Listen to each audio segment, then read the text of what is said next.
Hello friends, ચાલો આજે બનાવીએ છીએ સિમ્પલ ડિનર, જેમાં ઓછા તેલમાં સિમ્પલ સબ્જી બનાવું છું. વટાણા બટાકા ટમેટાનું શાક અને ભાખરી જે શેકીને દબાવીને બનાવવામાં આવે છે એ. તો જોઈ શકો છો, અહીંયા મેં પહેલાં કુકર મૂકી દીધું છે. ત્યાં અડધી ચમચી તેલ, એની અંદર લસણ અને આદું હું કટ કરી રહી છું. એના પછી થોડી વાર સાંતળ્યા પછી એમાં જીરું નાખવામાં આવ્યું છે. જીરુંને થોડું તતડવા દઈશું. પછી હિંગ નાખીને બરાબર મિક્સ કરીને શાકભાજી નાખવામાં આવ્યા છે. બધા શાકભાજીને ધોઈને મૂક્યા છે પાણીમાં, જેથી વધારાનો કચરો બી નીકળી જાય. અને હવે વટાણા નાખવામાં આવ્યા છે. વટાણા નાખીને આપણે બરાબર એને મિક્સ કરી લઈશું. સ્વાદ પ્રમાણે મીઠું નાખી દઈશું અને બેસિક જે મસાલા છે તે આપણે કરી દઈશું. ધાણા જીરું, હળદર, મરચું. શાકમાં મેં ટમેટાં લીધેલા છે, તો ટમેટાની ખટાશ અને અમારા ઘરમાં થોડું મીઠું ગળ્યું શાક, ખટ્ટું મીઠું શાક વધારે ભાવે છે. તો એના માટે મેં થોડોક દેશી ગોળ હું વાપરું છું. અહીંયા એ દેશી ગોળ લીધેલો છે મેં. દેશી ગોળ હું કાળો જે મળે છે એ ખૂબ જ સરસ લાગે છે, એ લીધેલો છે. હલાવીને મેં કુકર બંધ કરી દીધું છે. હવે આપણે ભાખરીનો લોટ બાંધી દઈશું.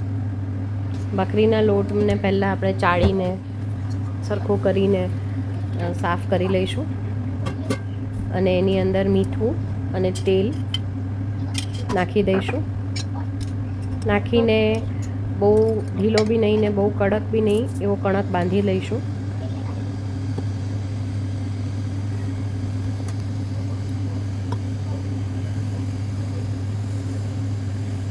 જેથી ભાખરી તમારી સોફ્ટ બી થાય. અને લોટને બાંધીને તમે થોડી વખત ઢાંકી રાખો તો એ લોટ થોડો સોફ્ટ થઈ જાય છે.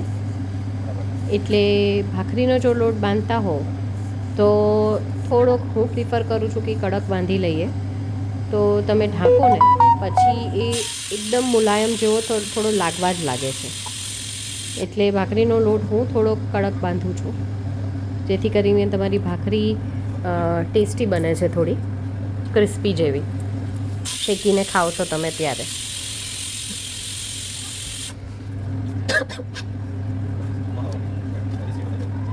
અમારો આપણો લોટ તૈયાર થઈ ચૂક્યો છે. સરસ મજાનો આ શાક બની ગયું છે.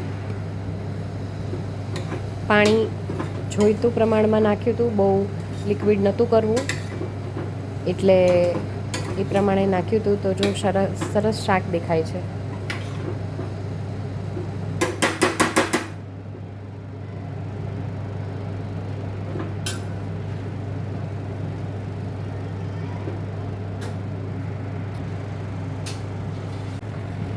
અહીંયા ભાખરી બનાવવાની તૈયારી કરું છું.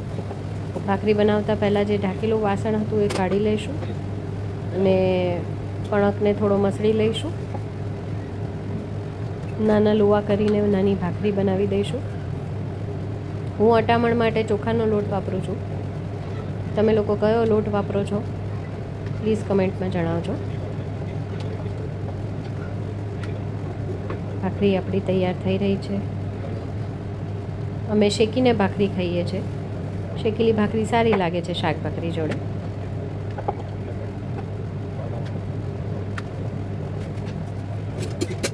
જો સહેજ જ તેલ નાખ્યું છે, બહુ તેલ બી નથી નાખ્યું, જેનાથી ભાખરી ખાવામાં બહુ ખૂબ જ સરસ લાગે છે.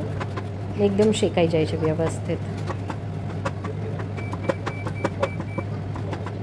સરસ મજાની ભાખરી શેકાઈ રહી છે. ભાખરી શેકાઈને તૈયાર થઈ ચૂકી છે.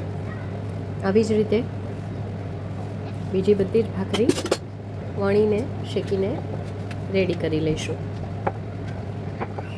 તો આજનું ખૂબ જ સિમ્પલ, સાત્વિક, ઓછા તેલવાળું, પેટ ભરાય એવું આપણું જમવાનું રાતનું ભાખરી અને શાક.